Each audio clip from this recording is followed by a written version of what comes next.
Praise the Lord. Good evening friends. நேற்று guess who பார்ட்டில் நான் கேட்ட அந்த இந்தியாவின் முதல் புனிதர் யாருன்னா கொன்சலா கார்ஷியா அப்படின்றவர் தான். இவர் மும்பை பக்கத்தில் இருக்கிற வசி என்ற ஒரு ஏரியாவில் பிறந்த ஒரு புனிதர். அந்த காலத்தில் போர்ச்சுகீசியர்கள் கோவாவில் இறங்கி கோவாவிலேருந்து டைவ் டாமன் வரைக்கும் போனாங்க இல்லையா.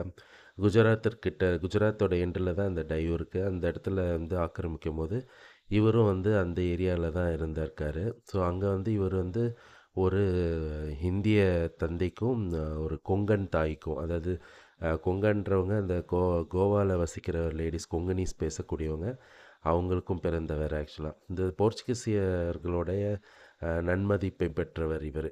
ஸோ அதனால் இவருக்கு நிறைய கல்வி பயில்விக்கிறதுக்கு உதவி செஞ்சாங்க அவங்க. அந்த நேரத்தில் அவர் ஒரு குருவானவர் சந்திக்கிறார், ஒரு இயேசு சபை குருவானவர். அவர் பேர் செபஸ்டியன். அந்த செபஸ்டியன் குருவானவர் சந்தித்து அவர்கிட்ட இவர் கல்வி கற்கிறார். கிட்டத்தட்ட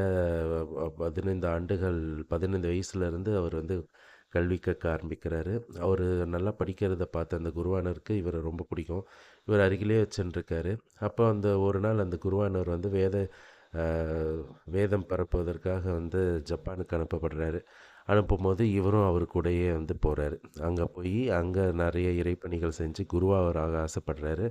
ஆனால் அங்கே இருக்கிற அந்த செபஸ்டியன் அந்த குருக்கள் சொல்கிறத கேட்டு எப்பொழுதும் சகோதரராகவே இருக்கக்கூடிய அந்த நிலையை அடைஞ்சு அங்கே வேத சாட்சியாக மறித்ததுனால அவர் புனிதராக்கப்படுறாரு. அவர் 9ஆம் பயஸ் தான் புனிதராக்குறாரு. ஸோ ரொம்ப கடினமாக இயேசுக்காக ரொம்ப உறுதியாக இருந்த ஒரு புனிதர், இந்தியாவின் முதல் புனிதர். Praise the Lord. இதை நிறைய பேருக்கு பரப்புங்க, நிறைய பேருக்கு ஷேர் பண்ணுங்கள். Praise the Lord.